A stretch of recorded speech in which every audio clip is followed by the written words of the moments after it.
Excuse me, আপনি mister Anik? জি, কিন্তু আপনাকে তো। আমি সুজানা। আচ্ছা, nice to meet you Sujana. Mister Anik, আপনার সাথে আমার একটু জরুরি কথা ছিল। কি কথা? এখানে রাস্তার উপর দাঁড়িয়ে এই কথাটা বলা যাবে না, একটা বিজনেস ডিল। বিজনেস? কিসের বিজনেস ডিল? আইম্যাক্স ওয়ার্ল্ডের আরিফ স্যার আছেন না, যিনি আপনাদের সাথে বিজনেস করেন? ও আচ্ছা আচ্ছা আচ্ছা, হ্যাঁ হ্যাঁ হ্যাঁ, আরিফ সাহেব। আমি ওনার রেফারেন্সে। ও আচ্ছা, এক কাজ করুন না, আপনি তাহলে আমার নাম্বারটা নিন বা আপনার নাম্বারটা আমাকে দিয়ে দিন, আমি না হয় ফ্রি হয়ে পরে কল করবো। দেখুন, একটু পরে সম্ভব না, বিষয়টা খুবই আর্জেন্ট।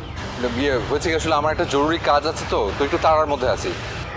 যতই জরুরি হোক আপনি একটু বুঝতে চেষ্টা করুন, এটা একটা বিজনেস মিটিং। আমি আরিফ স্যারকে কল দিয়ে দিচ্ছি, আপনি একটু কথা বলে দেখুন, তাহলে বুঝতে পারবেন।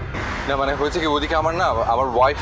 আমি জানি আপনি হানিমুনে এসেছেন, আর হানিমুনে আসলে ওয়াইফকে সময় দেবেন, এটাই তো স্বাভাবিক, কিন্তু আমার এই বিজনেস নিয়ে মিটিংটা খুবই জরুরি। আচ্ছা ঠিক আছে, দাঁড়ান আমি একটা তাহলে আমার ওয়াইফকে কল করি। আপনি গাড়িতে গিয়ে কল করুন না। একটা মিনিট।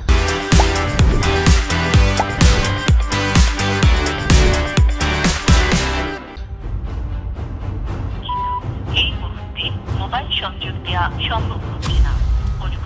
কেমনটা লাগে, ফোনটা বন্ধ করে রেখেছে। আমরা আপনার বেশি সময় দেবো না, জাস্ট 10 মিনিটস, আসুন না প্লিজ, আসুন না। আচ্ছা ঠিক আছে, চলুন। ওকে।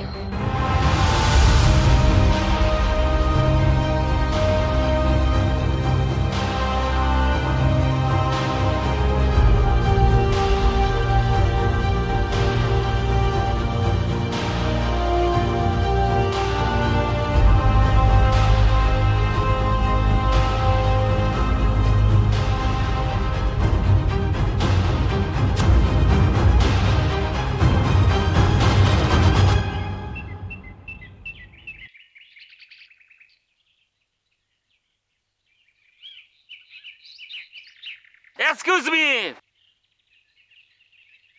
তুমি কি কাজটা ঠিক করছো? কোন কাজটা?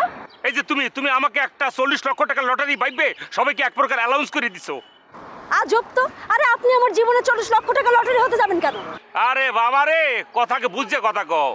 মানুষ যখন 40 লক্ষ টাকার লটারি পাইয়ে যায়, এক ধরনের লোক আছে সেটা শূন্য স্টক করে মরে যায়, আর ধরনের লোক আছে সেটা এক প্রকার দেখে স্টক করে মরে যায়। তোমার বোনটা তুমি বলে দিছো যে আমি নাকি তোমার প্রেমের প্রস্তাব দিছি, সেটা শুনেই তোমার বোন এক প্রকার স্টক করে মরে যাওয়া দরকার।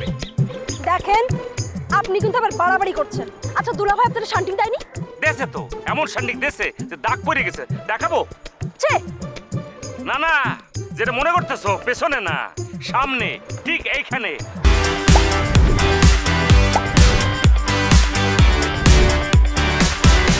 সবচেয়ে ভালো হইতে যদি কলচাটা বাইর করিয়া তোমার দেখাই দিতে পারতাম, সেখানে দুটো স্পট পড়ছে। আপনি একটা মেন্টাল।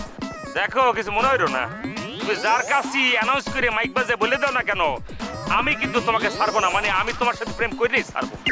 বুঝছি, দুলাভাইয়ের শান্টিং আপনার কাজ হয়নি, আপাকে পাঠাতে হবে। শোনো মন্টি, তোমার দেখে কিন্তু আমার লাভের একটা ফার্স্ট সাইড একদম ডগায় উঠে গেছে।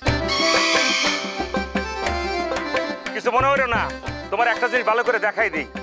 এই যে আমার চুল দেখতেছো না, একসময় কিন্তু কোকড়া ছিল বুঝছো, পর্দা কিন্তু এক প্রকার সোজা একদম সজার মতো হয়ে গেছে গা।